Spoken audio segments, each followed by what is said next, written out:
You kind of went from foster care to capital markets, all the way to owning European football clubs. When did you know you're not playing a normal game? Here I am at this big bank and I'm struggling to pay rent. Got hit like 85 kilometers an hour, stuck in the back seat of the car. Was in a stretcher. You're dialing over 100 people a day, and you're getting rejected, 98 times? We raised about 30 million bucks, which for me was like, whoa. Are people really raising 80 million based on FOMO?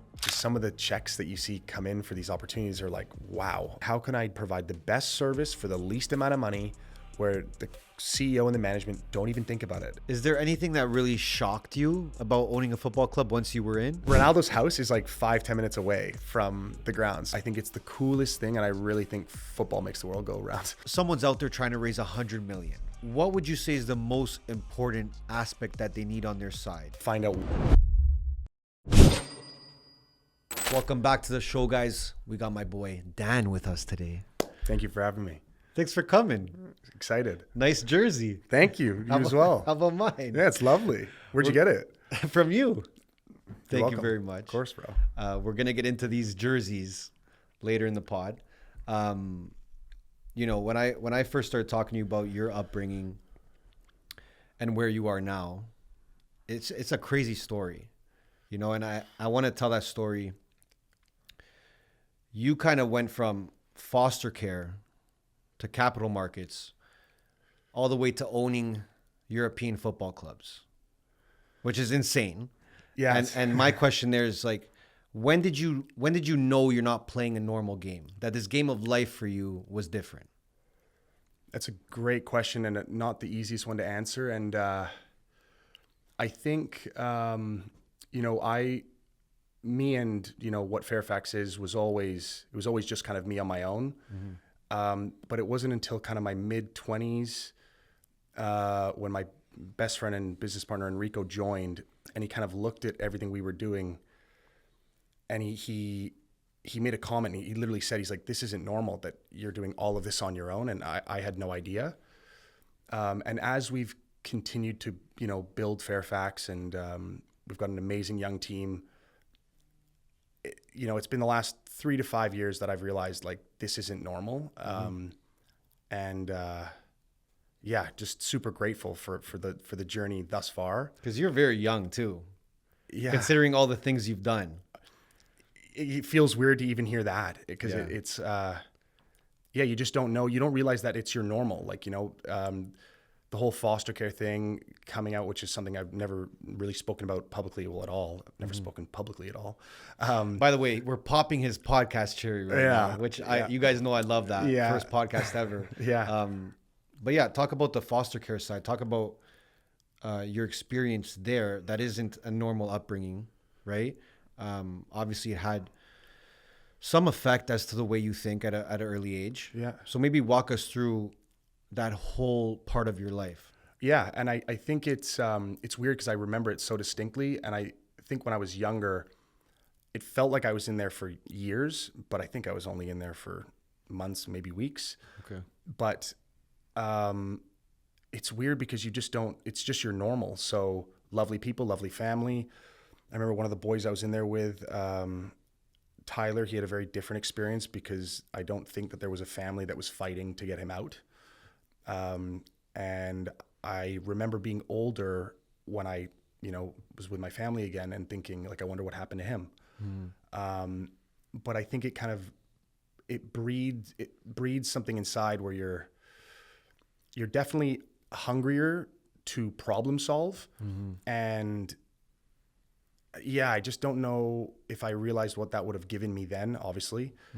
But now that more people have, I guess, heard about it, and more people know about Fairfax, I have more conversations like this.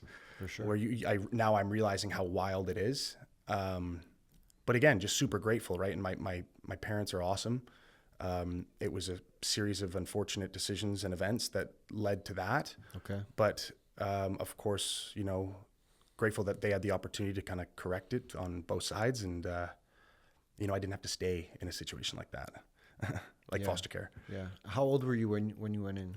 I think I was 6. Wow. I think I was 6. I literally remembered on my little tricycle in North Van going down the road and a police car stopping and a blonde lady coming out and saying, "Hi, sweetie, are you Daniel?" And me going, "Yeah." And then they're like, "You're coming," and you're in the back of the car, and that was it.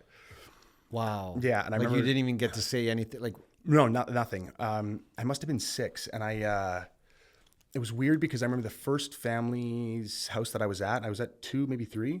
okay. The first house, they put me in pajamas and they had hockey things on them. And I remember thinking, I want to wear these. Wear my Man United pajamas. And so that was like my first like discomfort. It's so funny. This guy gets taken away. Yeah. And the first thing you're like, well, where's my United trousers? I don't want to wear the hockey style. Yeah, it's so funny from such a young age. But then it goes through the court systems, and all's good with the family now. But I don't know if that's common, like where a child goes in and a child gets to come out. Okay. I think I'm really lucky to have like the family that I have with all of the hardships as well. Yeah. But I think that's where I got lucky. So very grateful for sure. Do you think being in foster care at that time of your life, at 6 years old, do you think that changed the way that you thought about certain things? Maybe about family, maybe about relationships, maybe just about even yourself at that point. Yeah, I remember. I know you were 6. Yeah, I know you yeah. were 6, so it's tough, right? And it definitely did something. And I guess did it give me resilience? Like, I don't know. I would guess so. Yeah. Mm-hmm. And the two families for sure. They were lovely. I know where the one house is, but I think there was a moment with the other kid where he would like run away and hide and then scare the shit out of me or leave me in the woods or whatever. Like, I remember that lesson of being like, I don't know this kid. What the fuck is he doing? This is weird. Like a trust thing, maybe? Maybe it was a trust thing. And I remember he got to sleep with the dog and I had to sleep with the cats. They'd like cats and dogs, and I didn't like the cat because it would like fucking purr at me and like, do you like me or not like me? Mm-hmm. Versus the dog that would like jump on you and lick you or whatever. And so I think from that moment I was like, I'm a dog person. But other than that, no, I don't really know what. It definitely gave me something. And I think it's giving me more now when I think back to it and have a conversation about it, that, there I was just kind of dawdling through life after all of it, always kind of excited, like nothing could really faze me, I guess. Yeah. And maybe that's why going through that level of trauma that early and getting out of it. So did you feel like you wanted to just put it in the past right away? Was this something like you were embarrassed about or something that you resented being a part of? Like, what was the feeling afterwards? Big shout out to our family at Mint Inc., Canada's top spot for sports cards, trading cards, collectibles, and live hobby experiences. If you're just getting started or you're already deep in the game, they've got it all. Retail packs, high-end boxes, grading, supplies, and they even do daily live shows. Me and Anth actually have started building our own collection. We're stacking Ronaldo cards, grabbing some Funkos, and ripping whatever we got the itch for. You can shop online or roll to their store in Vaughan to rip, trade, and hit up their bi-weekly trade nights. Hit the link in our description below. Use the code MBH5 at checkout for a little bonus from the boys. Big love for Mint Inc. for backing the pod and keeping the hobby scene alive in Toronto. It's not really freely talked about, right? I've never met another person that I'm aware of that also was in foster care, like at all, which I find kind of interesting. Yeah. So I think only thing it made me realize that when people found out, it was their surprise. Like, really? You went through that process, that system? And I'm like, yeah, like, is that a big deal? Like, I don't know. I think it's kind of rare. I mean, I'll speak for myself. I don't really know too many people that have gone through that process either. I think when you first initially told me, I was like, wait, what? Yeah. And not even like in a bad way. It was more just like, oh, wow, like you went through that at a young age. Like that's a different experience than a normal upbringing. Totally. Luckily, like you said, you didn't have to be part of it for too long. Yeah. Things ended up working out. Yeah. So you come out, you're like, I guess 6, 7 years old. Yeah. Back with the fams, right? You come out of the tatted up and like just doing push-ups in there all day. Yeah. Oh my God. And what was from then on? What was growing up like for you? Like, what kind of kid were you? Were you thinking about money at all? were you thinking about dreams at all of what you wanted to do with your life? As young as I could, I'd always have a job, and one of those jobs was coaching, like coaching football. And I remember distinctly thinking, how do these families have what they have? Like, how am I living in an apartment that it's like 400 square foot, share a room with my mom, and I'm looking at this house that's like the size of my school or my apartment building. And then I'm coaching these kids, and these parents are asking me, can you do a one-on-one session with my kid? And all I would ever want to know is like, how do you have what you have? Like, how do you have that car? Like, how do you get there? And I think being exposed to that, like exposed to those type of people in that way, where it's, I didn't have to go door knock. I was lucky that I'm a football guy or football kid, and I'm coaching. So I'm, the people are trusting me with their kids, and I'm a kid. So it's very, the guard is all down. Yeah. So if I ask a question, they're going to give me the answer. You were asking them questions. Yeah.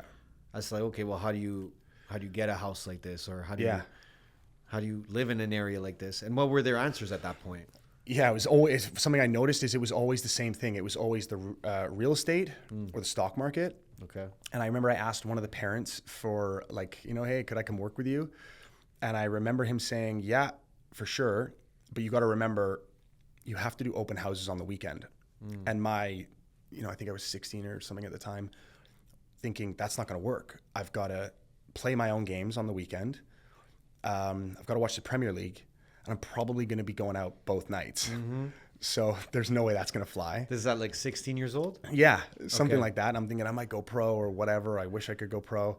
Were you trying to go pro? For sure. Trying, yeah. Like, I was dreaming. Like, like I wasn't, I think I was a good like community player, but I have many friends that were much, much better that, D1, MLS, Europe, whatever. Okay. But yeah, I remember when he said that, I was like, shit, it's not going to work for me. How am I going to get into the stock market? Yeah.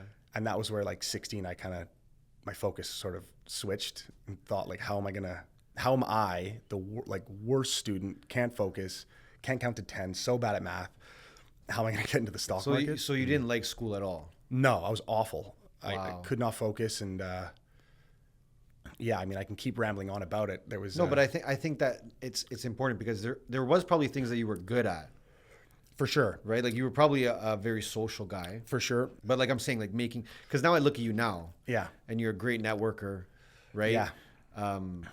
You can read a room. I'd right? like to think so, yeah. I think you can, right? And I think that those things start at a younger age. Yeah. Right? Like there's a lot of very successful people that didn't like school or they weren't good at school, right? But they knew how to make friends. Yep. Right? They knew how to maybe sell themselves to a certain point, right? Like whatever it might have been. Yeah. So did you find that there were things you were good at that age?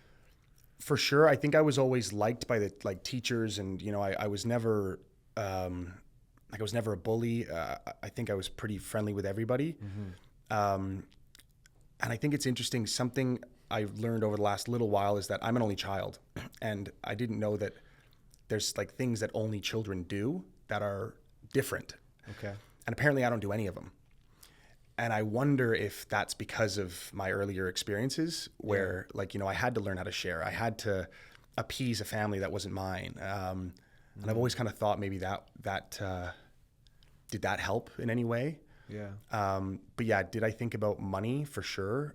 And how to get it or how to keep it? For sure. I always thought about those things. Yeah. But I remember I was watching the Man United Madrid game with my dad in a pub, and I was asking him about the stock market, and he said, he's like, oh, you should go talk to Martin Element. It was one of his good friends, a guy from Liverpool. He'll give you a job. And Martin was the guy that hired me when I was 17 just to be like a coffee boy in the office. Wow. And I remember Martin saying he's like, you don't have to be good at math. You just have to look at the chart. I remember thinking, all right, like, if that's it, then that's it. And it was enough for me to go, okay, I'll go down that road. And, wow. Yeah. So that was at 17. Yeah. I mean, we'd started talking, I think, I've known him forever. Yeah. But I think it was about 16, 17 when I was in grade 11, I was talking to him about it. And I remember he said, call me every day. or every week. It might have been every day. And I remember just every day, or I would call him and he wouldn't answer. And then one day he was like, can you come to the office? And then it was summer going into grade 11 maybe. He did some event, wanted me to run it. But I was in the mix. Like I was in the office, hearing things. And what were you learning at that point? Like being in that environment, as opposed to like, okay, you're in school, you're in high school, you're on the footy field, coaching. All of a sudden you're in a pro environment, let's say. Yeah. In a very corporate environment. For sure. What were you learning at that point in your life? I think I was learning that there's ways to move in business, as we all know now. But I remember there was a couple of instances where like he'd be in an argument with a partner and you'd see like the fireworks, like they're screaming at each other, or, you know, yelling at he would yell at somebody and then he would hang up the phone and go, Daniel, send them a bouquet of flowers. And I'm like, what is going on? This is crazy. Mm-hmm. And I think what I was learning is how to move in a professional environment. Okay. And I think like a lot of people probably graduate university, then get put in an environment like that and don't know how to read the room, as you said. Yeah. So I think that's what that taught me initially. Yeah. And how to write an email. Fuck, he'd make me write his emails, like, and he'd recite them. And yeah. Oh, he would just say them out loud and you're typing them? Yeah. And I'm like, you really want me to say this? Like, yeah. So this was a summer job. Looking back, it was super informal. Okay. But I mean, I've done that now. I've had a young kid begin to work with me, so I know what that feels like now. Mm-hmm. So, you know, I always commend him for taking that chance. And not that he wasn't a lot of risk. Yeah. But from that, he got me in the game. Okay. And then from there, he made a deal with a boutique investor relations firm. Yeah. And said, if I give you like this deal of ours, you're going to hire this kid. Okay. And that's how I got into the real like investor relations side of the business. Eagle Hill Resources, it was a gold company. And he basically had given it to this investor relations firm whose job would be to make phone calls to the investment community. Okay. Not to sell anything, but just to raise the awareness of the company. And his deal with them was, I'll give you this, but you got to hire this kid. Wow. And they said yes. So he believed in you though. Yeah, for sure. Yeah, right? For sure. To do that and kind of, I guess, put his name on the line too. 100%. Right? Yeah. Yeah, it's crazy. Looking back now, right? Like looking back, I'm like, that was a huge moment. For sure. Was there something that you felt like, I don't think why does this guy trust me so much, or why does he believe in me so much? I think it was just he probably knew me better than I did. Like he has two daughters who are older than me, and he knew my dad, and you know, I think he just knew that this kid deserves a chance. And so yeah, to go into that next step, that was crazy. I'll never forget sitting in that phone room, like, and they're like, yeah, just start calling. And I'm like, you want me to call these investment advisors, people, and tell them about this gold company? Yeah. And I remember them saying, no, you have your sales sheet and, you know, you don't have to be the expert. And if you don't know something, that's okay. Say you don't know the answer. Okay. Get back to them with the answer. That's fine. Okay. So it was not like a hardcore sales role. Okay. Even though it felt like it. And we had to make like 100 and something calls a day. What? But I remember picking up that phone and like just feeling like you're falling. Like it was the scariest thing ever. And yeah, I remember they pulled a prank on me once where they like taped the phone to my head, taped 2 40 ounces when I was of legal drinking age. Of course. Yeah. 2 40 ounces of beer to my hands, I think. Yeah, that's what happened. And then they started dialing the meanest people on the list. Yeah. Stop. I swear to God. It was so funny. And what, you were just forced to drink, or? Yeah, you're done when you finish. Oh my God. Yeah, it was something like that. Yeah, it was. So good. how many calls did you get through before you finished? I can't remember. I can't remember that day. I can't remember. Yeah, I can't remember. But you had to do. Yeah. You were saying over 100 calls a day. I remember it being like, I think it was 150 was the target. Okay. And what like, is there a script you're using for all these calls? Is it like Wolf of Wall Street-esque, like that? Definitely not like that. Like. Okay. We're not brokers, okay. So we're not paid in that way. We can't sell anything. There's no possible way. But it would be like, if you're an investment advisor or you're just a regular guy that likes to invest, it would be like, you know, hey Ernesto, it's Daniel calling. You know, do you have a quick second? Can I tell you about this company. Okay. And you'd say, sure. And I'd go, well, it's a gold company in Ontario. You know, here's why we think it's exciting. Would you like to see the investor presentation? You say, sure, yes, no. I send it to you. Done. Job done. Yeah. And at that point, like, I mean, talking to that many people a day is insane, number one. But Insane. you probably learn so much about how to communicate with different people. 100%. Right? Like, Yeah. what were you taking most from that time that you still apply to today? Because I feel like, again, that's an uncomfortable job to do too. Like, you're not face to face with them, which makes it better a little bit. Because if they hang up, they just hang up, whatever. But I guess you kind of get through even the fear of just being rejected too. Totally. Right? And I think you just learn that it's a part of it and you just have to have fun with it. And it kind of makes you fearless. Like, I think everybody should go through that phase of learning how to cold call or door knock, because you realize like rejection's a part of it, and embrace it quickly, because it's just the way you get to wherever you're trying to go, probably quicker. Yeah. And you learn the most in that rejection. Wait, were people like, yo, fuck off? Sometimes. Were you doing like follow-up calls? Like, if it made sense. Like, Okay. if it made sense, but not always. Okay. It was cool too. I remember the first time I ever heard a guy say, "Oh, this is an interesting thing. I'm gonna like I'll buy it or whatever." I thought, "Oh, cool, great." I found out later that it was my best friend Lucas, his dad's, I think, mentor. Okay. And so it was a really weird, when I found out, I was like, "Wait, that guy, I think he was the first time like that I ever heard that on the phone." Yeah. And I found out later, like, they didn't know, he didn't do that because he knew who I was. Wow. But it was a cool like moment. So you kind of built some confidence For sure. in that moment. Yeah. Some train wrecks too. Yeah. But that's like the entry level, I think, for, I call it investor relations in some senses, where you have a story. How do you articulate that story to an audience? Yeah. And I think what I've said about kind of us as Fairfax now, we don't really have an outbound phone call thing, because I don't think it does as much for the client as they think. I actually just think it does more for the person on the phone. Like the young guy that's on the phone, they're learning more. The ROI for them is incredible, Yeah.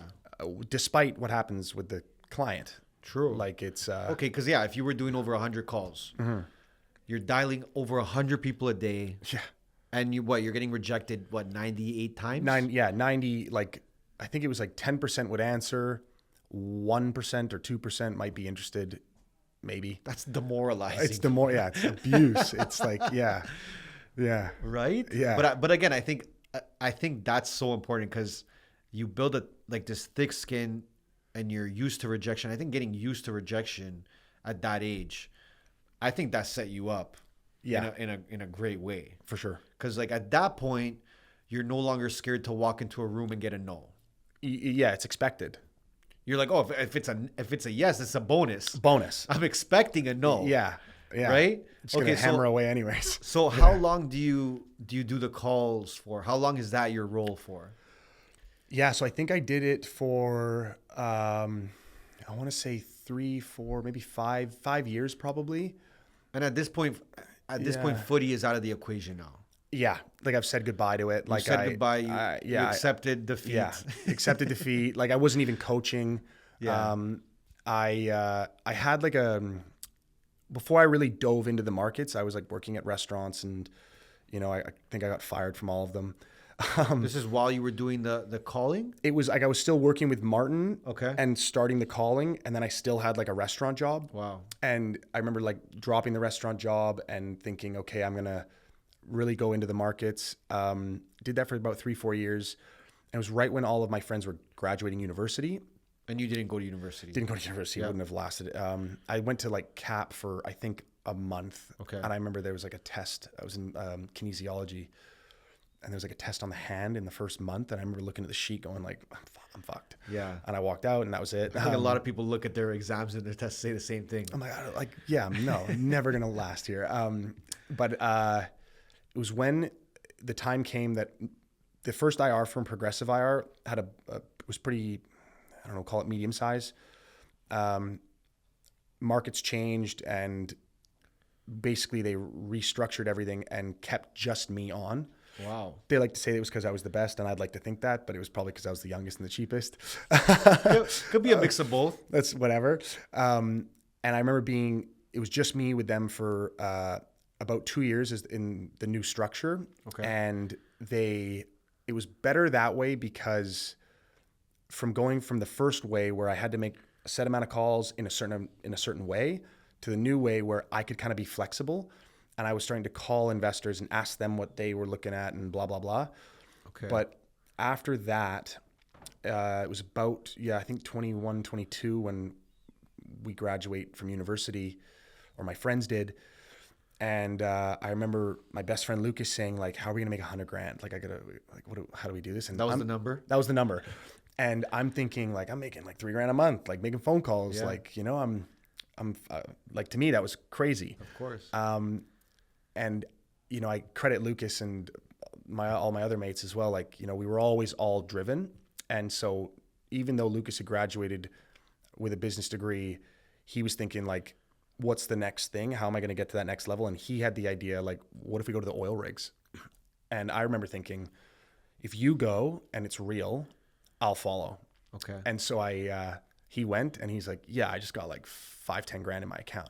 And I remember thinking, holy fuck. Like, so what do you mean? You went to the oil rigs and he came back with 5-10. Can you explain that? Like, him and our other best mate, Enrico, they had both graduated university. And so I think Lucas started a job at the bank and was like, I'm not making any money here. He quickly was like, how do we make real money that we can like build off of? And so he figured out how to get into the oil fields, like literally as like a roughneck, like on the rig. Wow. And I remember saying, I was in my phone room and I'm thinking, okay, if it's real, I'll quit and I'll follow you. Yeah. And I remember he went and he's like, yep, like it's fucking real, hard work, but it's real. Of course. And so I remember I quit and then I went out there as well, and we weren't together. Okay. But I grew up like working with my dad, like with my hands. So that feels more like who I am than being in an office. For sure. Like without even till now, like So you went out there. I went out there. You're working the oil rig. Oh yeah. What does that look like? What does that look like? A day in the life of working at an oil rig. Oh, it's crazy. Up at like 5, 6, got to be at the rig at 7 a.m. to 7 p.m. I was 20 days on, 10 days off. So it's like that. Yeah. Yeah. 20 days on. So how? 20. So you do 10 days of day shift, okay, 10 days of night shift, and then 10 days at home. How long are you in the rig for, like at that point? So Lucas's goal and Enrico's goal and my goal, I'll say it, was to make $100,000. Okay. Stack up your TFSA, stack up your RSP. And then Lucas's thought was, when we get a better opportunity in the city, back in the markets, we'll take it. And we'll go invest what we just... Yeah. And him being incredibly diligent and like good with his money, I think achieved that. Me, not so much. Really? But it was interesting because, he got an opportunity with a boutique, I guess you call them a merchant bank, with another, someone else that we know, okay, who like an amazing mentor, an amazing entrepreneur. And he got the opportunity, and I remember he called me and I was like, wow, that's awesome. Like, Lucas is now off the rigs and back in the markets, but on the high risk side, which is great. And I got a call from another random friend saying, he's like, would you ever think about working at one of the bigger banks? And I'm like, yeah, but why would they ever hire me? I don't have a degree. Mm-hmm. And so it's interesting that Lucas got an opportunity in more of a high risk environment, even though he had a degree. High risk, high reward, like for sure, strong opportunity for sure. Of course. And I got an offer from the bank, like BMO Capital Markets, like a job where you should have like you usually need a degree for sure. And I remember I had my like CSC and my CPH, which are like your investment advisor designations. Uh-huh. I never applied them. Okay. And this was to work on BMO Capital Markets on their wholesaling division where you sell ETFs or mutual funds. Okay. But I remember in my interview saying you should just buy ETFs. And so I said this in my interview, and they called me back and they're like, you're hired. And I was like, really? Like, holy shit. Like, I'm going to work at BMO. Like, that's pretty crazy. Yeah. And they said it was down to my experience. Okay. But why I mentioned that ETF thing, and they put me on the mutual fund desk. After you just said that. Fascinating to me. Let's say for our audience, Yeah. can you define a mutual fund and an ETF so that they know the difference?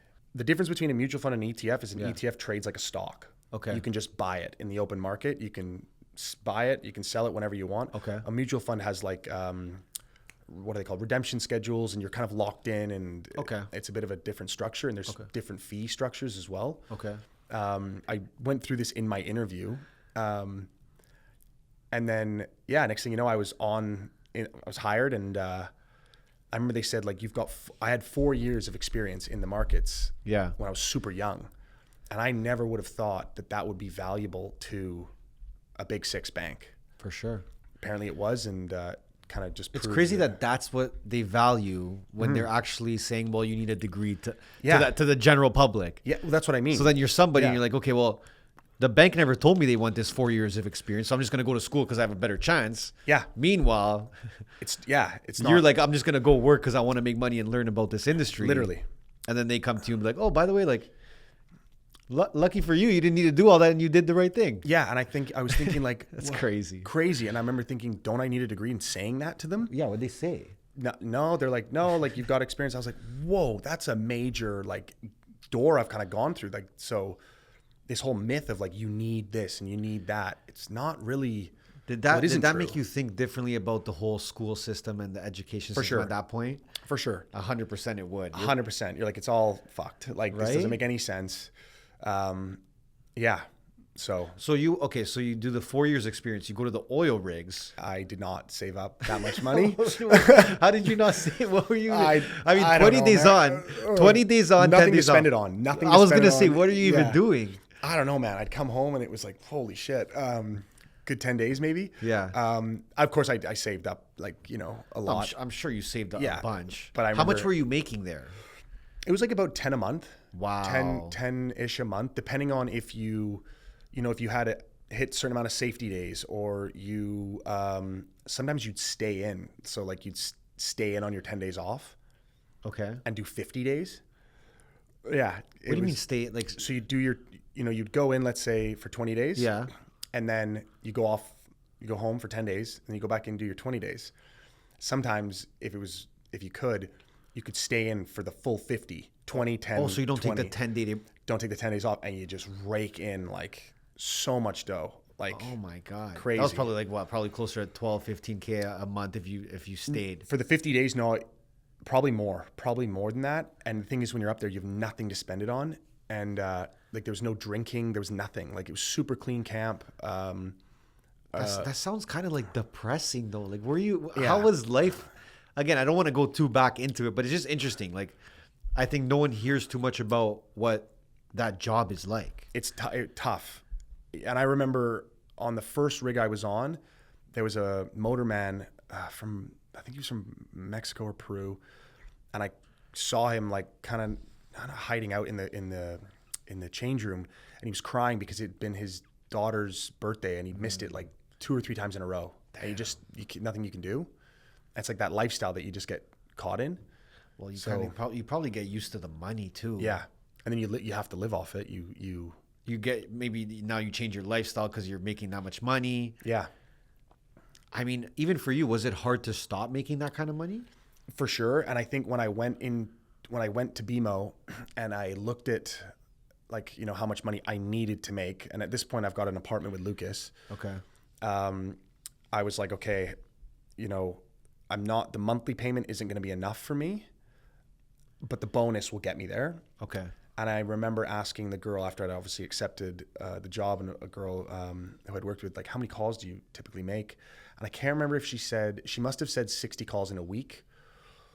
It might have been 60 calls or more in a month or something. And I remember thinking, oh my God, I'm going to blow this out of the water. Like, I do that before lunchtime. Like literally, like it was like, I'm just going to go nuts. Yeah. But I realized then that and rightfully so, they valued like a process of like, you have to prepare your calls and do all these things. And there was also a big portion of like administrative work, which like I was useless at. Yeah. So I remember thinking, I'm just going to hone in on that. Okay. And remember you'd get the sheet of like across Canada who was where on the meetings booked. That was the goal, to get your wholesaler in front of the right advisors, and you know. And I'd always be like kind of pretty close to the leaderboard, if not the leader. So I was like, okay, I'm gonna get a good bonus. I'm good. But then it would come and they would chop it because I wasn't strong on the administrative side. Okay. And I remember that was rough, because I remember thinking, like, after draining my oil and gas dough, Yeah. it got to the point where I had to borrow like $1,000 from Lucas, and I remember that killed. Damn. Of course, paid it back, but like it, and grateful to have such like a brother, you know. But I remember that hurt, and thinking, here I am at this big bank, and I'm struggling to pay rent. Yeah. Like, that's just. Was there anything you were learning about money management at that time? Because again, you kind of you go from like kind of making $3K a month, the first job. Then you're like, okay, 10 a month, oil rigs. Yeah. So 2 different lifestyles you can live with, $3,000 and $10,000 Totally. at that age, by the way. Yeah, like yeah. You're young at that point. Yeah. Then you're put in a position where you like actually have to make less. Maybe I could make the same or more with the bonus. Yeah. But now you have this new lifestyle. Why I'm saying this is because I think a lot of people go through this at that age. For sure. Where they don't know. And again, it's a job. Like, they could replace you. Totally. They like, with your bonus, they could decide, you know what? No, actually, you're not getting all that. Yeah. So what were you learning about managing your money at that point and spending it, and just the way I guess you were looking at money? Because even making $10K a month at that age, going back to the oil rig, Yeah. that's like shocking. Crazy. Yeah. Like, that was probably for you. That was like, wait, what? It was, yeah, nuts. It's a whole number where now you're thinking of like, well, if I do this for this long and I do it, I already know how you would be thinking, right? Like, well, if I just do this for 6 months, I could do that. It literally. And then you start doing the things before you have the dough, and that's the problem. Right. So talk about that point, and any advice for someone too that maybe they're at a point where they just started making good money or they want to make better money. What advice would you have for them about money management? Obvious saying of live within your means. But I think the best lesson that I've learned that's worked for me and still works for me now is try to forget about it.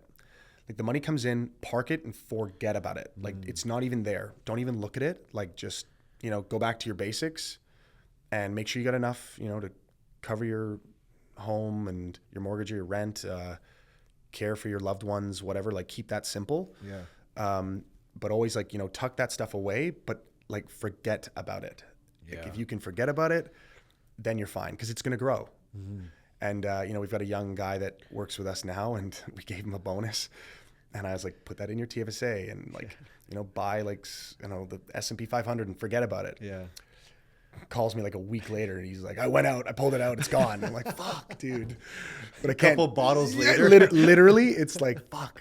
But yeah. I feel like those are lessons that, as much as you're going to give advice to someone watching too, like, people do have to go through it on their own. For sure. Because I'm sure at that point in your life, exactly, right? And I'm sure at that point in your life, if someone said that to you and they're like, well, Dan, just put it away, just forget it. You're like, yeah, for sure. I just got 10K from 1 month of work at my age, and you want me to just forget about that? I'm buying those $1,000 shoes, like, for sure. I'm justifying it in every single way. I think those are like the hard lessons that you have to learn yourself sometimes, right? Where it's like, I've said this a lot of times. Some of the hardest, best lessons I've ever learned is from when I've lost money for doing something. Mm-hmm. Like, that's when you really like, okay, I'm not going to ever do that again. Totally. Right? Was there anything when you started making some money that you did use it on that you're like, shit, I should not have done that? To go back to being in the with the IR firm, I'd weirdly enough gotten a car accident, pretty bad one.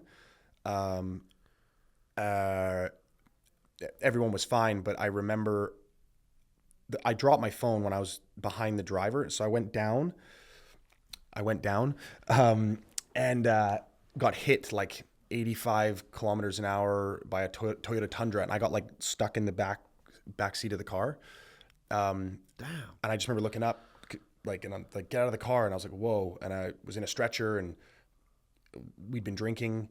And and it was midday, and we were celebrating actually, that's what it was.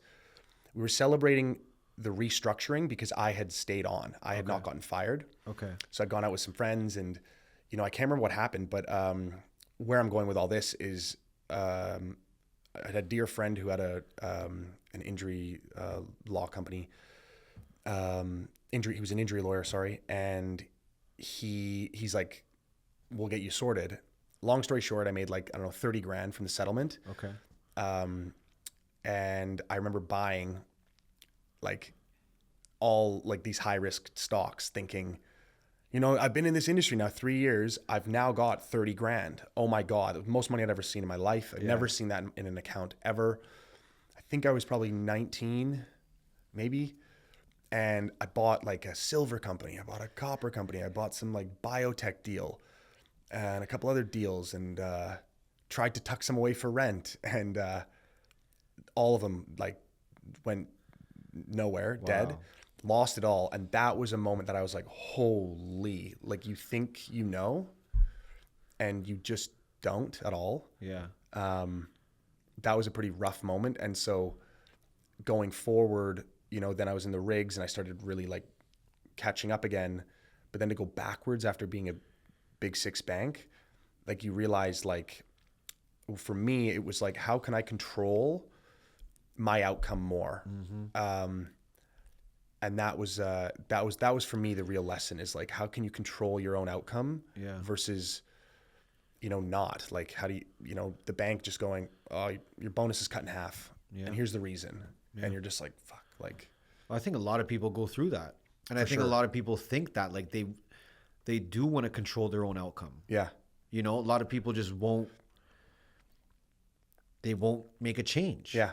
It's hard. It's easier said than done. Yeah. Right. Because, you know, there's responsibility in life where maybe there's another person at that bank and they have kids and they have this and they have that. Well, you know, I can't take this risk and go off on my own. Okay. So how long were you at the bank until you realized this is not going to work for me? Yeah. It was I think it was like almost a year to the day. Okay. And it was right before cannabis went legal. Okay. I'd had enough experience as a junior IR guy. I was confident on the phone. I knew how to, you know, put people in front of people, opportunities in front of people or investors. And I remember saying to the CEO of this cannabis company, like, who was like a dear friend and a mentor for sure. He was saying, like, I want to bring in an internal IR guy. And he's like, and I want it to be you. And I remember thinking, okay, I can do this, but don't count my calls. Let me try to get us in the right rooms and see what happens. And he was like, yep, perfect, whatever, like, let's go. And I remember thinking about how would I get into the right rooms? If I was to get to the banker or whatever, who should I go through first? And I remember thinking, I should call the analysts. And instead of calling them and telling them that I have something, tell them I have something, but ask for their opinion. And, you know, lead with questions, because like I remembered being, when I was younger, I'm not going to call an investment advisor who's been doing these things for 30 plus years and tell him why he should buy a gold company. To me, that's insane. It's a good way to look at it, though. Right. And and so I remember the same approach, and, you know, sure enough, it was like, you know, it was one of those moments in time where, like, you know, cannabis was becoming legal. And I was able to call all the analysts who then were like, yep, you need to be talking to our banker. Speak to the banker, and next thing you know, I was like, when can you be in Toronto? So the next part of investor relations is a road show. You go out to the road, you start meeting these people and these bankers and brokers. And at the end of it, of this sort of, I guess, intro into the next level of investor relations, if you will, we raised about 30 million bucks, which for me was like, whoa, like, you know, I got us in a lot of the rooms. And of course, the CEO had a network of his own that were obviously pretty serious investors. But it was still cool for me to be a part of that process. Okay. And be in the room and be like, whoa, like, don't say anything. Just write down the questions that you're hearing in the room. Like, just like, you know, this guy's managing X billion, and, you know, really, really crazy experience. But I remember thinking, okay, there is a future in investor relations. There is another ceiling. Yeah. And that was amazing. That really opened up my, yeah. What were you taking from being in those kind of rooms? Taking it all in. Like, it was interesting because I remember the first meeting we had, it didn't go well. The guy challenged the CEO on everything, and the CEO had an answer, and, you know, really, really smart guy. But every meeting that we had, I realized that it's not that complicated. You think that when, you know, a company is raising money and they're talking to hedge funds and investment banks, whatever, it's all about, a lot of it is about timing. And okay. I remember some of the conversations being quite simple, like really, really simple. Like, you know, okay, you've got this much acreage and blah, blah, blah, blah, blah. Like, we're interested. Like, and I'm like, that's it. Like, that's, there's obviously a lot more that goes into it. For sure. But I remember thinking in that moment, like it's a lot to do with timing. Yeah. Maybe everything to do with timing. Yeah. And how much do you think it has to do with the CEO himself or herself? A lot. Like when raising cap, like how important is it that, you know, the people that you're sitting in the room with yeah, are able to trust this CEO for sure, or like them, mm-hmm. anything at that point? Like, what were you noticing about how they were taking in the CEO and how important that was? I think it's a huge thing. Like mm-hmm. it's, you know, it's kind of like, you know, betting on the jockey. Like when they see that there's a person behind the wheel that has a vision and that investor aligns with their vision on how they're going to get to, you know, said milestone. Yeah. I think it's a huge, huge component. And I'm, for me, at least, I'm more of a people person anyways.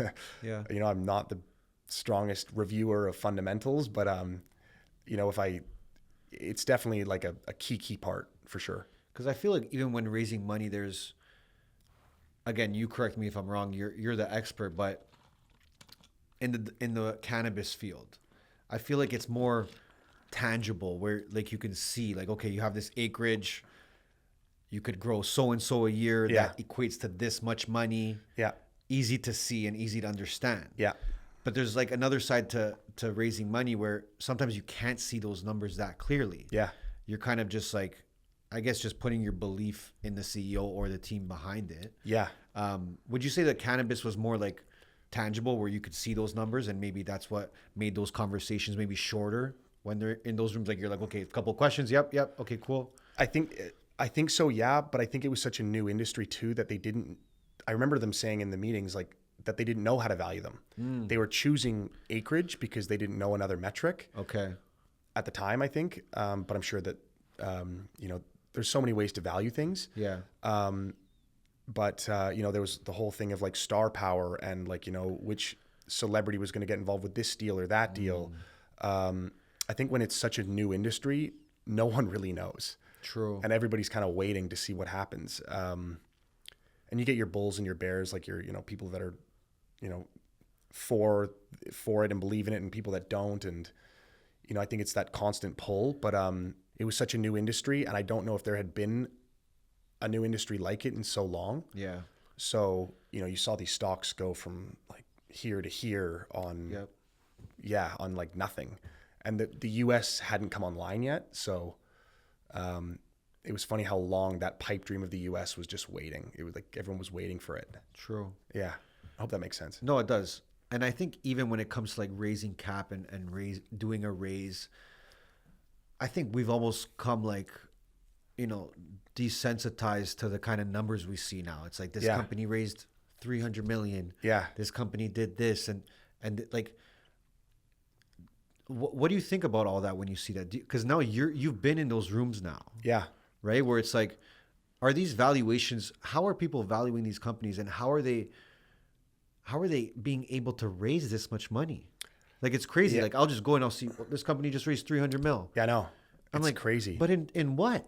Yeah. in what? Right? Like, yeah. So do you ever see that and then compare it to the kind of rooms you were in and be like, well, how's that happening? For sure. Yeah. And I think a lot of it is, you know, it goes back to that, like relationships versus fundamentals. Yeah. Like clearly their relationships are strong enough that they agree on the fundamentals, whatever they may be. Okay. It's just different type of capital. Like, you know, like these small companies that are raising that much dough that quick. I'm like, yeah, I've always kind of been like, wow, that's crazy. And I've seen some big ones, whether I was, involved in the company from an IR perspective or not. Like, you know, cryptocurrencies, when there was companies that were going public, like, you know, you see like a $50 million deal, $100 million deal, $500 million deal. Psychedelics was pretty crazy. When that kind of industry came online, I saw one that I was closely involved with raise $80 million. Wow. And again, it was just more of these moments that I'm like, Is it like are people buying into hype at that moment? yeah, Like, is it FOMO? People don't want to miss out on the FOMO.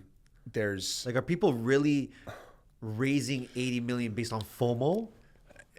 yeah, like I think it's crazy, right? Like and I think we're all guilty of it. Like we For all want to sure. be a part of it. We all don't want to miss out on these opportunities. So Yeah. but yeah, just some of the checks that you see come in for these opportunities are like, wow. And let's say this, based on what you've seen now and your experience, you know, let's say let's not say me, let's just say someone's out there trying to raise 100 million. Yeah.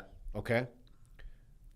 What would you say is the most important aspect that they need on their side? Is it their network and relationships? Is it the brand? Is it the concept? Is it the potential revenue that they can make? Like, what do you lead with? I think before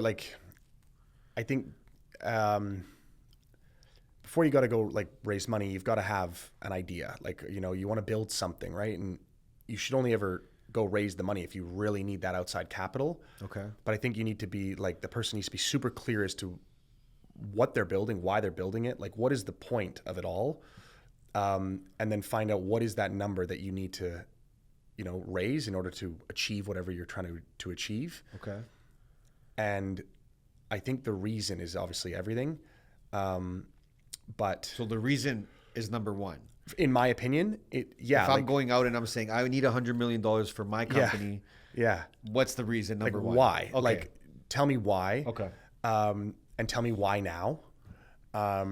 You know, have like why? What is their business? Obviously, or if it's that early of a company, what's their idea? Because that can happen a lot too. I'm saying that's a big one too. Like, a lot of people raise before launch. Yeah.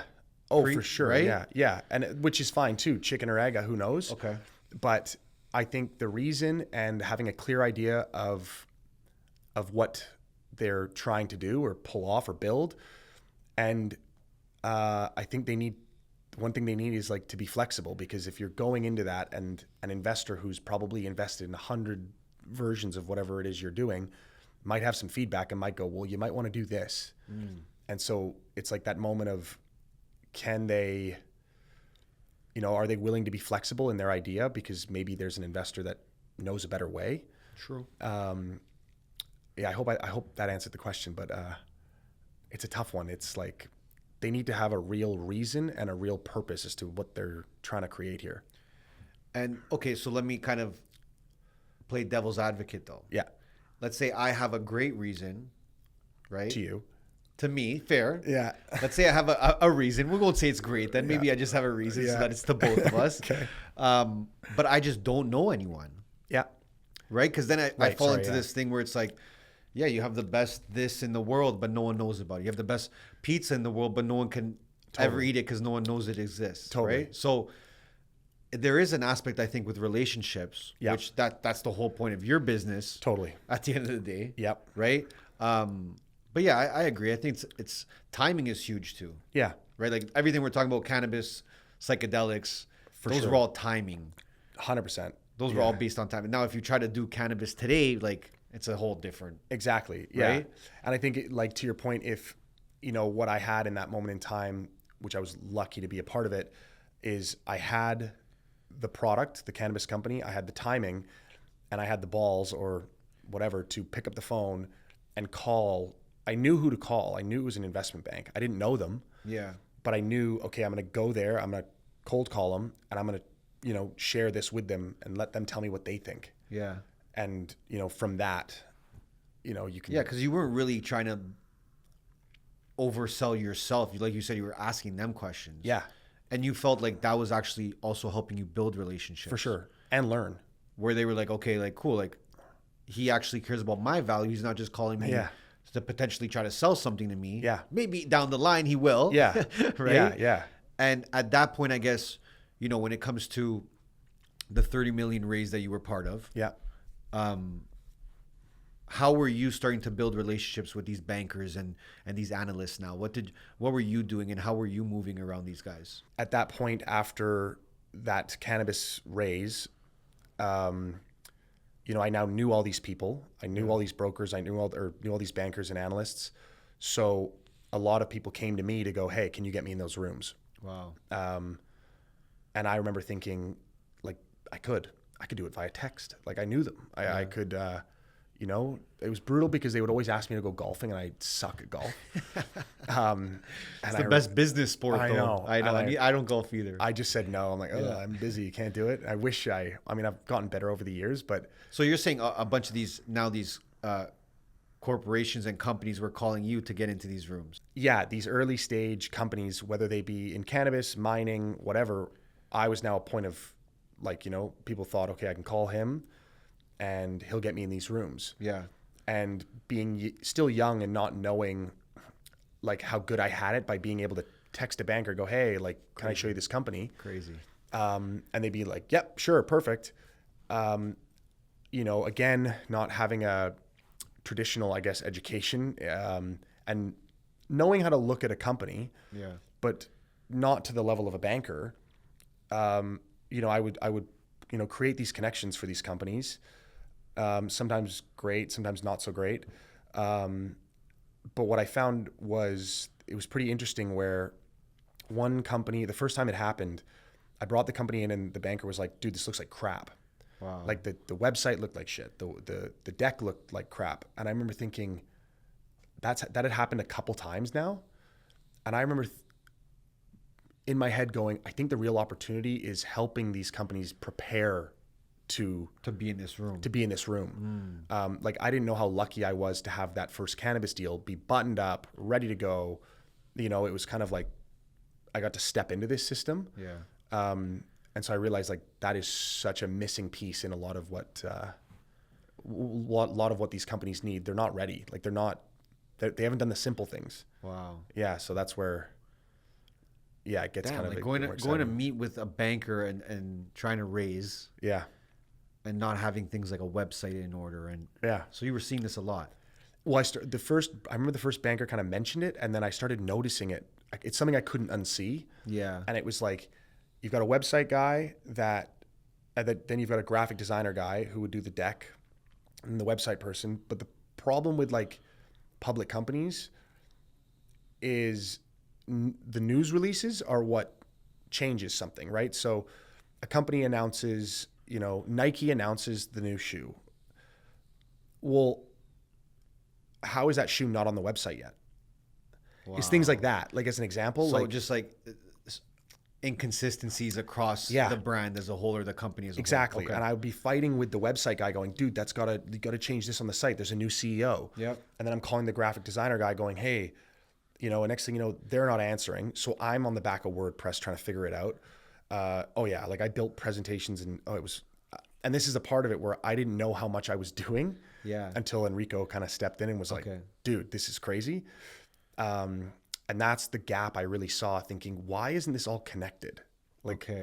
And, Enrico then steps in, and Fairfax takes a different turn on what it means to be an investor relations firm. Okay. It's still a problem today. So at first, when you're like, okay, I need to start offering this as a service. Yeah. They need help before I even get them in the room, because A, you're not going to raise if you look like that. B, now you're going to make me look bad. Yep. If I keep sending them people that don't have their ducks in order here. Yeah. Yeah. So you start offering that as a service, but again, at that point, it's just you still. Yeah. By yourself. At that point, Enrico had been with me, I think about a year. Okay. And Enrico, again, like my best friend, brother, he started helping these clients write their news releases. So we knew, like, the problem we were having is that, like, the problem we were having is that they were having issues writing their own news releases. So I'd be writing their super technical news releases it's like a mining company. Yeah. And people are like, how are you writing this news? I'm like, I'm literally Googling another company, and then I'm just changing the numbers to make it And this is like before ChatGPT. way before. You wish you had that at that Oh point. man. And I remember when Enrico came in and he understood like how to write these things, he was sort of controlling that portion. Okay. But I remember thinking, rather than building out a sales force of guys that were calling people to introduce these companies to, I was like, we need to focus on the infrastructure. We need to focus on like, how do we develop their website, their deck, and manage it so they are ready to go and raise. Okay. And get in there really early. Because if we could provide a client with such a great service in terms of like developing their brand, their website, controlling what we call the infrastructure, updating it as it needs to be updated, they can go back to building their business and getting in front of investors. Okay. And that's kind of, yeah. That becomes like the main purpose now of your business. Yeah, for sure. And then getting them in the rooms is just a bonus. Like it's now like not, we don't really do a lot of it because, well, we still can, but it's not, we focus so much on the preparation of it all. And we realize that that's so much more valuable. I mean, I've heard even in the last 6 months, a friend of mine who runs I think it's like a $2 billion market cap mining company. Wow. In his car, updating the investor presentation before a meeting. I'm like, how is that a thing? And that's a $2 billion company? Yeah. And he's the CEO. And I'm like, see, there's something wrong there. There's a major disconnect. Like, how is there not an IR like system or operation that makes sure that this stuff happens automatically? Yeah. And it was like, I want to say almost 2 years ago now that we started to develop what we call FAIR, FAIR by Fairfax, which is stands for the first agentic investor relations operating system. Okay. Where it started as an outbound like phone thing where it's like, hey Ernesto, can I tell you about this company? We realized that was too far down the line. We should start earlier. And now with all the technology that's out there, FAIR can basically develop the infrastructure like that. Okay. And then we can manage it all for as little as $4.99 a month. Okay. Which is crazy because, I used to get paid $5,000 a month, $5,000 a month, $10,000 a month, $15,000 a month. Retainer wise. So now it's like $4.99. Like that's crazy. Yeah, but you're kind of putting like a smaller company in a position to be able to use it long term. For sure. Markets go up and down. Yeah. And I'd have to stop working with a company because the market turned and they couldn't raise money. So my little $3,000 check was done. Yeah. And I remember thinking, how can I, again, provide the best service for the least amount of money where the CEO and the management don't even think about it. True. If the market goes up, the market goes down, doesn't matter. Their IR is covered. Okay. And yeah. Okay, so you were noticing even when you had those, let's say, $5,000 to $15,000 retainers. Yeah. If the market was down, you're losing those retainers. Gone. Now. Yeah. And you're out of my control. And you're not really. Are you making money when you put them in these rooms with people? No. So now you're focused on that. Yeah. That side of it. Yeah. Wow. Yeah. So it's like this weird, like, it was another example of like, the BMO story of like the bonus. And now I'm at the mercy of the market, depending on the market, am I going to retain a client or not? To what we've been able to develop now, and it's still early, but to be able to offer such a great service, an obvious service, for $4.99, like it's special, it's exciting, and it's been a long time that we've been working on it. So, yeah. So how big is your team now? So there's 9 of us now, but before when Enrico worked with me, me and him were the original kind of. It was me for the most of my life, and then Enrico, but he's now stepped out and stepped into a CEO role of a company called Algo Grande. Okay. Which is an early stage copper explorer. And it's cool because, that team of 9, we, it's amazing because we've been able to help create a company like Algo Grande, and Enrico's been able to step in as the CEO and develop something that could be an amazing opportunity, high risk, but okay. Isn't that crazy though that you have a team that size when, you started off just making 150 calls a day? It's crazy. And now all of a sudden you're like, a team, and you've probably done. I got to ask you, what's the biggest deal that you've done? Like, what's the biggest? Yeah. You could say figure wise. You don't have to give me an exact number, but what's the biggest deal that you've completed? That I've been a part of, like money in my pocket. Yeah. I mean, I've been shareholders of things where I've made any range in the six figures. Okay. I've seen, guys make 7, 8,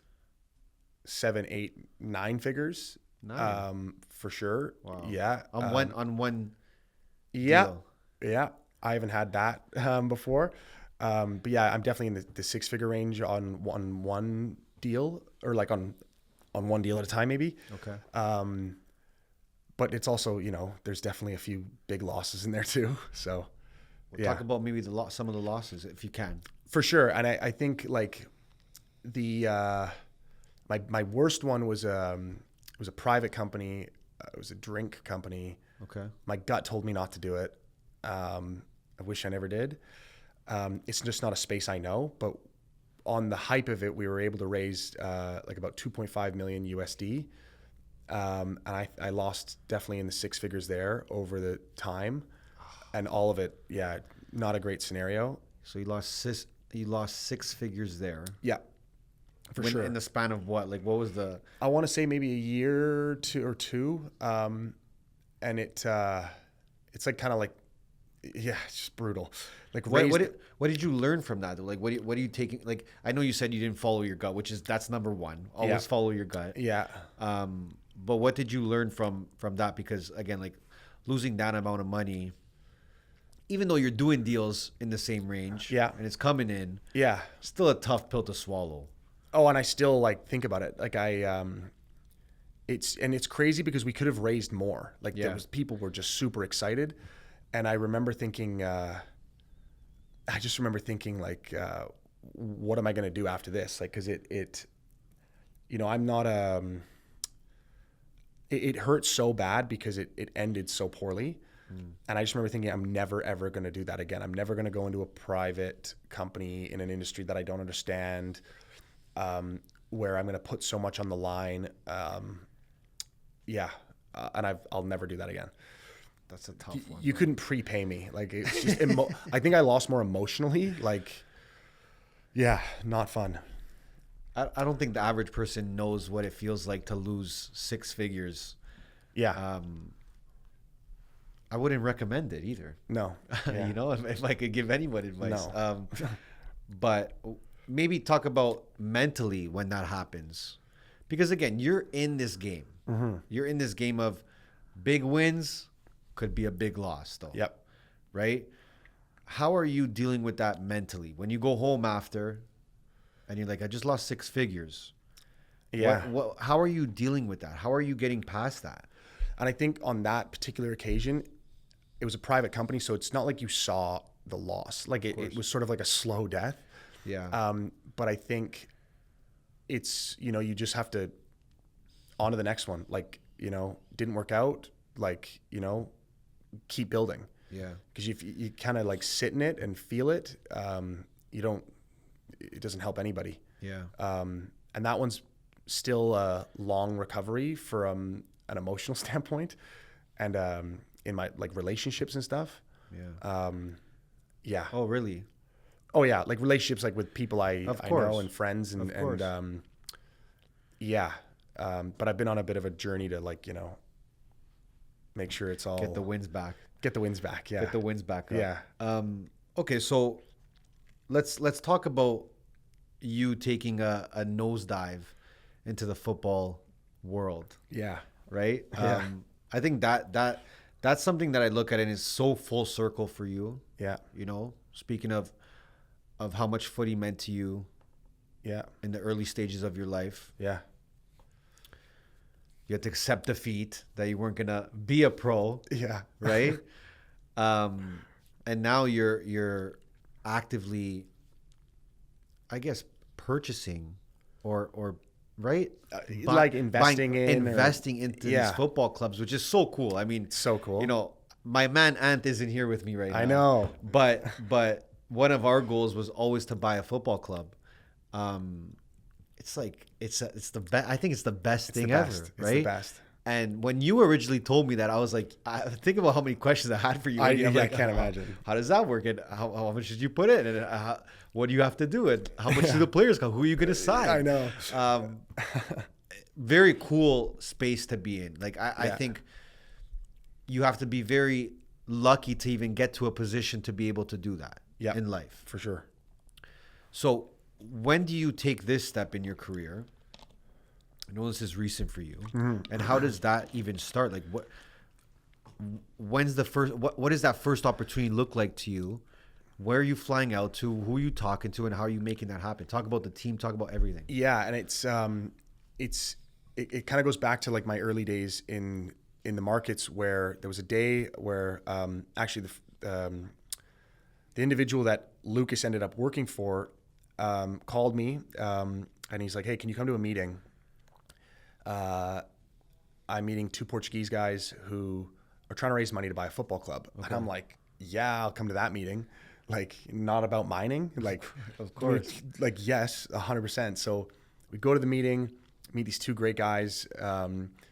And they were trying to raise money to buy Blackburn Rovers, which I couldn't believe. I can't remember if it was Blackburn or if it was a group of them.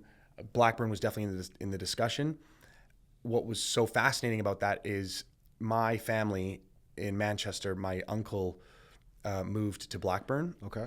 And a lot of my cousins, or one cousin, Ollie, is a big Blackburn fan. And my second aunt, his aunt, Aunt Julie, she's in the Premier League documentary, worked for Blackburn Rovers for ages. She's like Alan Shearer's, like, EA. And I remember him saying that, and I'm like, that's nuts. Couldn't believe that was what they were trying to, I guess, put together. Long story short, they didn't buy it, and somebody else did. And I actually saw what happened to the city of Blackburn. Like, I would go to be with my uncle and my cousins, and I saw like the local mall shut down. And, I saw what like different ownership or bad ownership can do to a community. Wow. But over the years, me and one of the 2 individuals, Nuno, major shout out to Nuno. We always stayed in touch, and I had many friends that were in the MLS, and I'd be sending him this player, that player, whatever. He'd be sending me pictures of transactions he was doing. He wasn't an agent, but he was sort of like always a part of it and in the mix. Okay. And years go by, and I was in Spain, and I went to go visit Enrico, who had moved to an area called Estoril in Cascais. And I remember thinking, oh, Nuno lives there. So I go to visit Enrico. I go for a run one day, and Nuno's like, come meet me at the club. Mm-hmm. I go to see Nuno, and, he's like, you're older now. Like, you should invest. And I'm like, I don't even know what that would look like. I have no idea. But funnily enough, earlier that year, I had made my first investment into a football club in England called Dorking Wanderers. Okay. Smaller check. But I remember reaching out to Dorking Wanderers and going, hey, curious, are you guys raising any money? They sent me back an investor presentation, super buttoned up. Wow. And I remember thinking, wow, didn't expect to get that. Mm-hmm.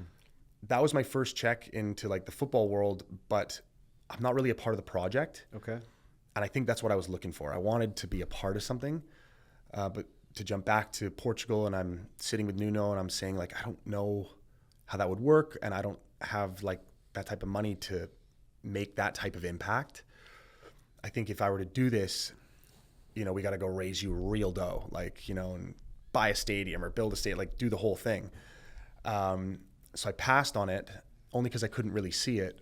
A few months go by, and someone came across like my, I think it was my LinkedIn feed. And it said a fund out of the Netherlands called VE2 Ventures, ran by David Dwinger, had made a majority investment into the club. And I remember thinking, okay, if they've gone in, I'm in.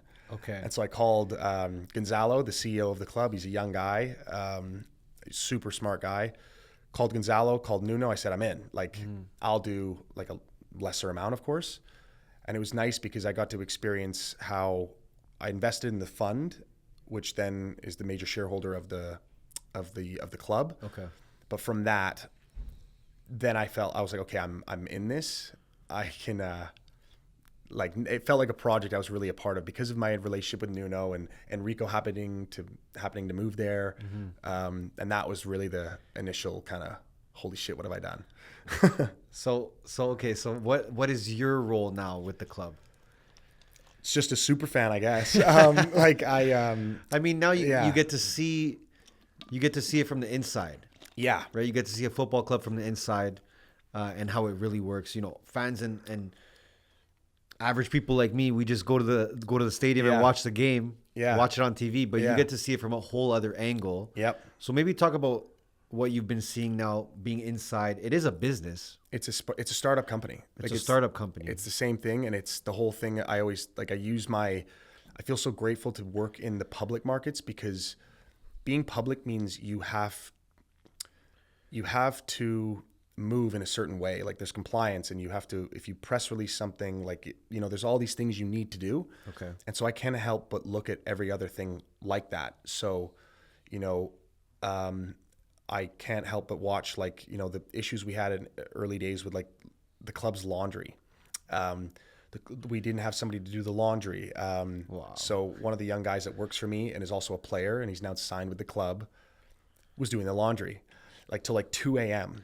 So you got pro players doing the laundry now too. Well, yeah, and he was on trial, but it's like, you know, it's 19. Imagine him being on trial and be like, "Yo, by the way, you're on cut." trial and you got to do go dry the clothes." Literally, like, and it's like, imagine you're stepping off the pitch, and you know the boys are throwing you all the laundry, and you've got to go do it. Yeah.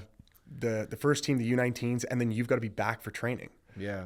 And so he, Adriel, huge credit to him, but yeah, he did the laundry for as long as he could until we had to get him out to get his visa done. Okay. And yeah, he'd be in there till 2 a.m., like making sure the laundry got done. Something so small though, like the laundry. Something so small, bro. So you're kind of looking at it from like, I guess a system, like systems as a whole within the club, but also like player experience and what they have to do day to day. And I guess you're looking at it as how can we draw in more players? How can we attract talent? Yeah. Is that a goal? For sure. I think it's always a goal. I think what's interesting is because it's a lower division club, if you will, but it's a project. I think what people don't realize, I think in business too, is that when you're younger, you think success is, you know, Mark Cuban, Patrick Bet-David. Yeah. But there's so many other layers to it, like football, where Man United, you know, Barcelona, but there's all of this other, there's this whole other world below the top division, which you can still be incredibly successful in it. Okay. And so I think with these projects, it's interesting because by connecting, I think the opportunity really lies in connecting these, you know, I don't want to say lower divisions, but like these smaller clubs in Europe that are real projects and they're really going for something. They're trying to climb the ladder. Connecting them with community clubs in North America is where, you know, I think there's an amazing opportunity. Like families in North America spend so much money on camps and like other things that are outside of where their child is playing for the season. Okay. Whereas now Cascais, through a partnership through another business called Next Play, these community clubs can now connect with Next Play, and their kid can now have these opportunities for development in Europe that aren't Bayern Munich. It's Cascais, Division 6, Division 5 now. Yeah. Just got promoted. Congratulations. I mean, yeah, credit to the team and everybody else. It's crazy. But what that, I think by connecting all of that, the club in Europe, you know, that's from a small town in Portugal or whatever, they generate more revenue. True. And it's a genuine, you know, experience. Yes. That could turn into a trial. Yeah. I mean, it's what happened to Adriel. But we've got other examples of, another individual, Carson Bushman Dormand. He's from Vancouver. Previously was with Zurich. Wow. And I saw him playing in League One for Altitude FC, another club I'm invested in. And I was like, how is this player here? Yeah. You know, put him through the process, and now he's playing for Cascais, been promoted. And it's just such an interesting and an amazing opportunity, really, to be able to have that type of impact. True. So you're kind of looking at it as more like a footy ecosystem that Yeah. you're building, Yeah, where it's of course you want Qashqai to do really well, and for sure. and I'm sure there's goals in place for that team. Oh, yeah. Like again, you just got promoted. Yeah. But you're kind of looking at it as multiple layers where, okay, there's some clubs in the Western side of the world that can help the clubs in Europe, Yeah. and vice versa. So I guess you're not investing into one club saying, I'm going to make $100 million from buying this one club. No, yeah. Right? No. I think that would involve, first of all, that would involve you taking them to the moon within years. Yeah. Kind of like what Como did, I guess, almost. Yeah, yeah. Right? Which they did it. Yeah. Right? Obviously, a little bit of a different situation. I think they had a lot of money injected Yeah. right away. Yeah. With some big names injected. Yeah. Which was super interesting to me to see. I think they took that club from like a $5 million It's crazy. valuation to It's like crazy. a $300 million valuation. Something crazy. At least, yeah. I mean, look at like Wrexham. It's amazing what Yeah, Wrexham as well. it's incredible. Like I just think about along that path, how many lives have been affected positively. For sure. Like that's where I just think it's the coolest thing, and I really think football makes the world go around. So let's say for someone like, how does it work as a business to own a football club? Like what are your revenues? Like what are your focuses from behind the scenes, right? Is it always like, okay, well, we need to get promoted, so we need to buy better players. But to buy better players, we need a better stadium, better housing, and someone's got to do the laundry, literally, right? So what kind of goals do you have in place for Qashqai? And again, for anyone watching this that has no idea how it works in the back end, Yeah. maybe some insight as to like, yeah, this is how a football club makes money. This is its focus is on a day to day. Yeah, and I think and this is like credit to David, who is the president of the club and is the founder of and runs VE2 Ventures. Okay. Out of the Netherlands. Is like the goal is like, to be promoted to the first division in the next 5 years. Wow. And play Benfica. Like that's like the big goal, right? Have they ever been there? No. Never. Like we don't have our own stadium. We don't have our own ground. Like it's a small club, Of course. which is amazing. But I guess what goes into the day to day of it is, for me right now, and I'm not the boss by any stretch, like at all. I'm just like more of call it a super fan who's invested and, want to be as helpful as I can where I can be. I think the stresses are like, living situations. If we're going to go climb up the ladder, like we need to get the housing sorted for like the high profile players, or housing situation for the international department. So we can now have 100 players at a time experiencing what it means to train with the club. I wish I could have, there's another Nuno who's the sporting director, and he's in there every day with Gonzalo, like, dealing with all of the problems. Yeah. Maybe one day we'll get them both on here and they can really tell you the stresses. But, right now I'm stressed out about why the water bill isn't getting paid out of my account. Like it's things like that. And I keep getting messages from the city of Cascais in Portuguese. I can't read that, right? Like, and so those are my current stresses. I'm like, why isn't it just going out of the account? Like and I have to go there in person to try and fix it again. And is there anything about, it's crazy. Is there anything that really shocked you about owning a football club once you were in? Not shocked me. I think what surprised me was how much I missed football and how lucky I was for it to come back to me like this. Yeah. And, when you say, oh, like, you've invested in clubs, like, it's like, not like I'm investing. It's not what it is what it seems, but it's not like, these are small early stage companies. Yeah. And I didn't realize how applicable what I've done in my life in investor relations in the capital markets, how applicable it is to this. Wow. But I didn't expect it to be as fun as it's been. Challenging too, for sure. Like the challenges are like, whoa, what am I doing now?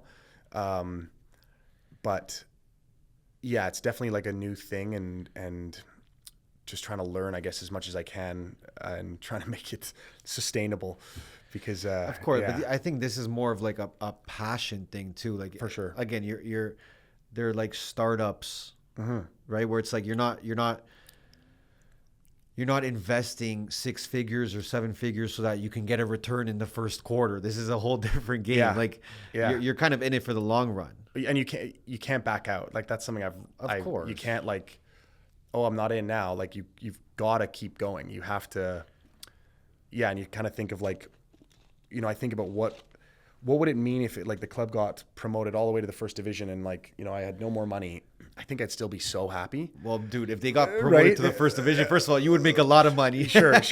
But yeah, it's more. I know what you're saying. Yeah, I know it's what more you're about saying. the journey, and like, I mean, I even got the club's crest like tattooed on my leg, and it's like, There's no backing out now. there's no backing out now, and it's like because of the feeling, like the feeling it gives you is, Yeah. You're a football fan. Like, Yeah. who do you support again? Juventus and anything Ronaldo related. Okay, yeah, fair. Anything. Ronaldo's house is like 5-10 minutes away from the grounds. So Ronaldo, Next time they're gonna take a pic from you. whenever Ronaldo wants to come out, he's always welcome. Love to Maybe have when him. he's like 50 and he's still playing, Yeah, literally. he'll come play for you guys. Literally. But yeah, it's such a special thing to be a part of, and it's just such a community. Football is so special, and it's we've heard like in the world wars of like them stopping to play a game against each other. Like it's and like anything, it's got its ugly side too, but we take it for the positives, and yeah. Has it been, because again, there is a side of footy where people would say, oh, well, it's a political sport behind the scenes. Yeah. Have you felt or noticed any of that? I think, yeah, and definitely in Canada for sure. Okay. I haven't experienced it over in Europe yet, and that's only because I'm not like Gonzalo is the CEO, and like that's he's him and the club, they do a great job. But definitely in Canada, I've experienced that for sure, and it doesn't surprise me that we have difficulties that we have when you kind of see what's happening within the communities. Yeah. Because there's no doubt we just did a first. Next Play just did a camp in Kelowna. It's like lake country and lake wine country in BC. Okay. Free camp for Okanagan United, which is crazy to say that my coach when I was a kid actually now runs that club.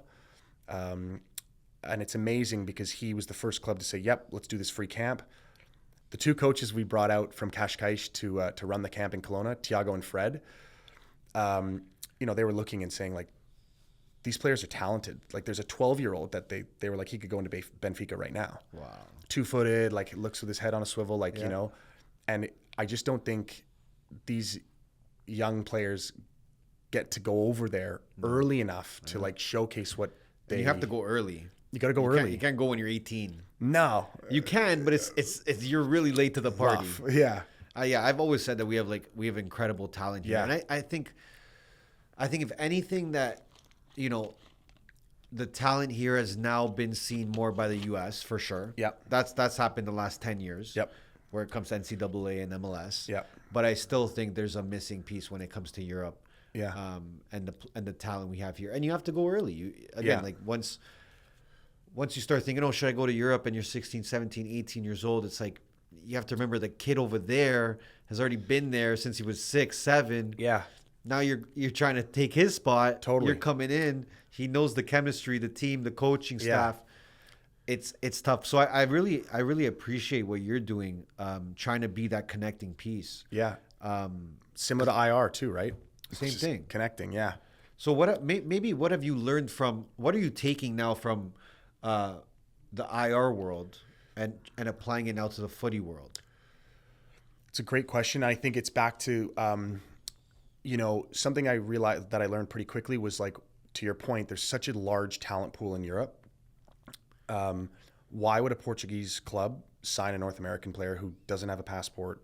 Like, it's not going to happen, right? Yeah. And I realized it's the same thing, preparation. Like, how can you get prepared before you go?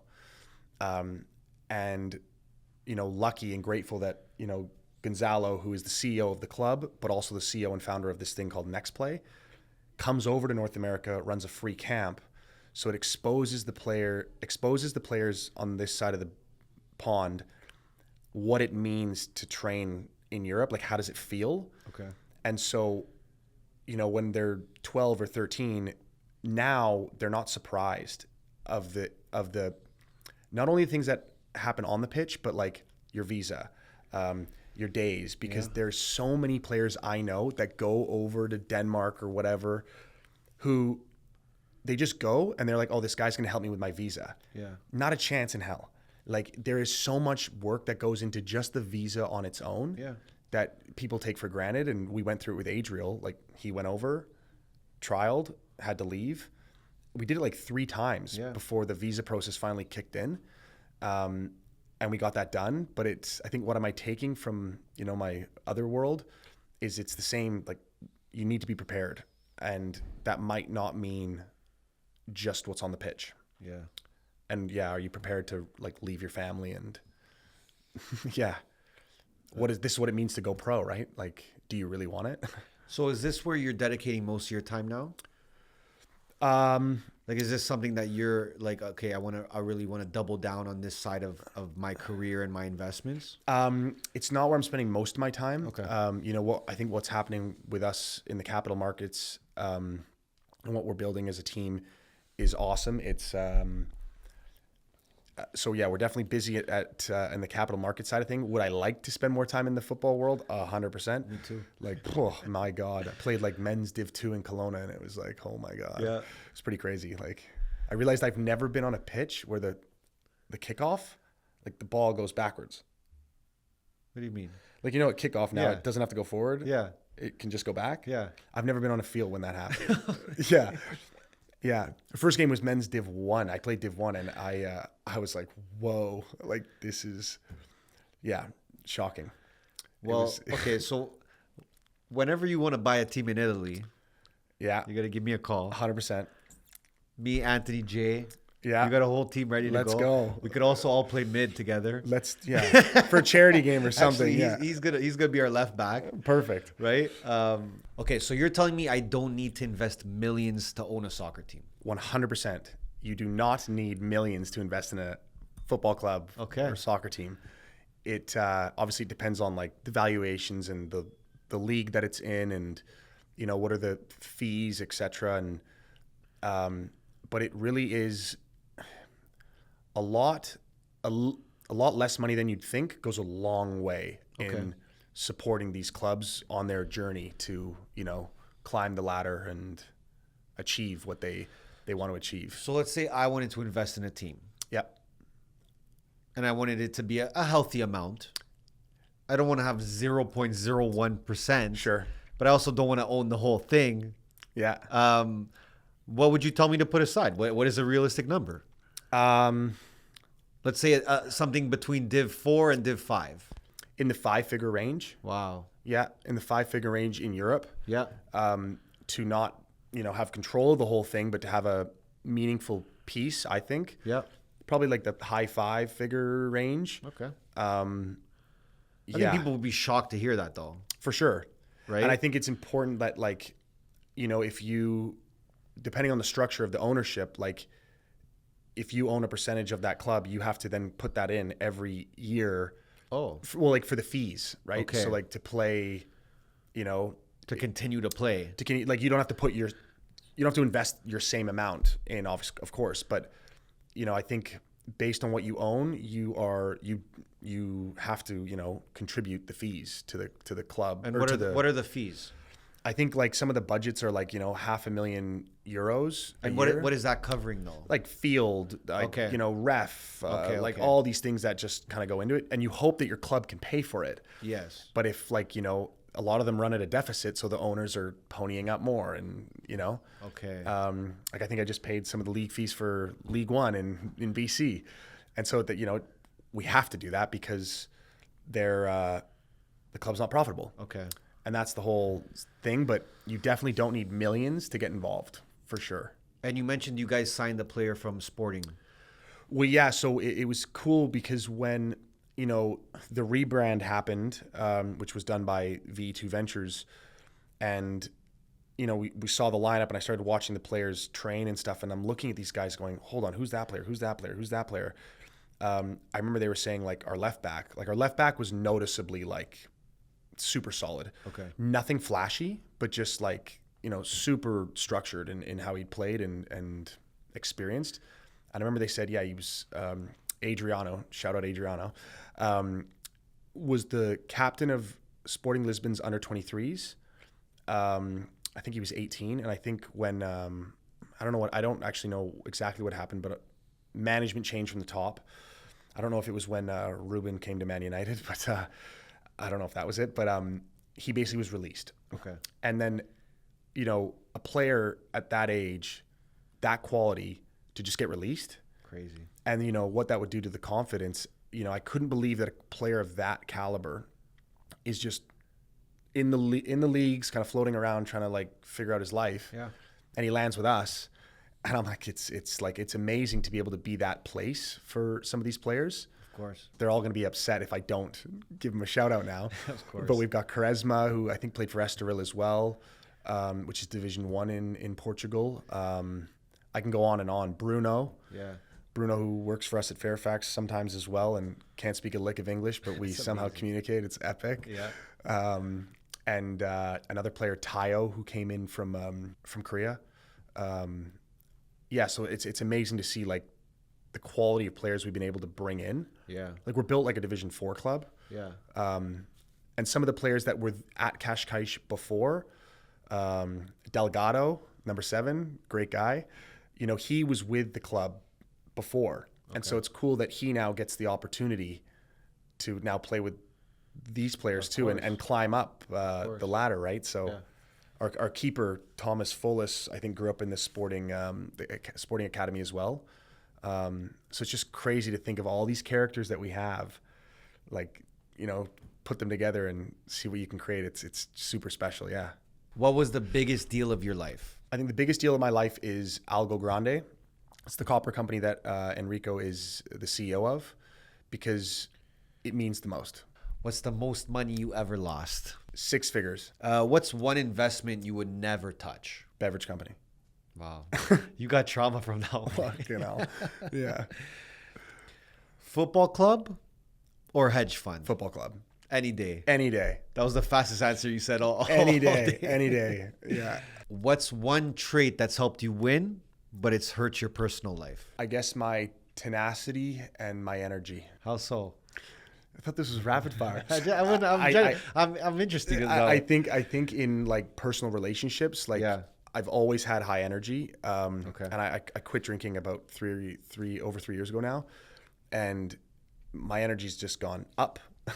And so I think being in like close personal relationships, certainly in the mornings, like I'm still up and out, and you're just fired up all the time. I'm always fired up. I love it.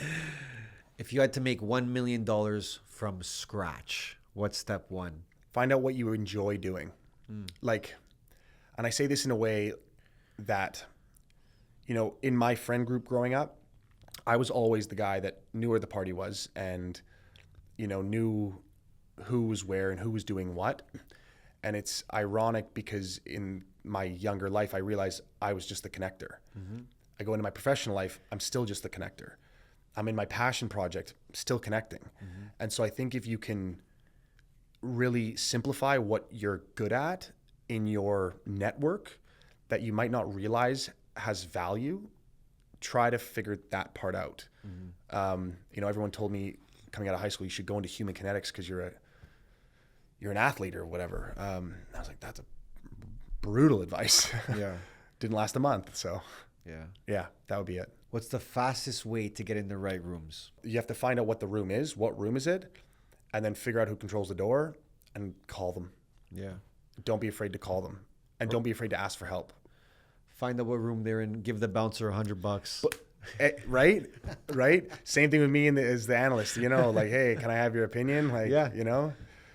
Like, find out who controls that door. True. Yeah. What's one skill everyone should learn in order to make money? Communication, for sure. What's the biggest lie about success? That it's a destination. Do you feel like you've made it already, or are you still chasing something? Still chasing, for sure. Yeah. And I don't know if that'll ever change. I think the type of guy you are, you won't stop. No. I think what do if you do? No, you would go crazy. Yeah. You just What would you do? Would I you? would just fucking go crazy. Yeah. I would go fucking crazy. That's for sure. Yeah. Um, what's something that you have now that you thought would make you happier, but it didn't? That's a great question. I think I'll say my sobriety. It definitely changed my life, but it came with a different set of challenges that I didn't expect.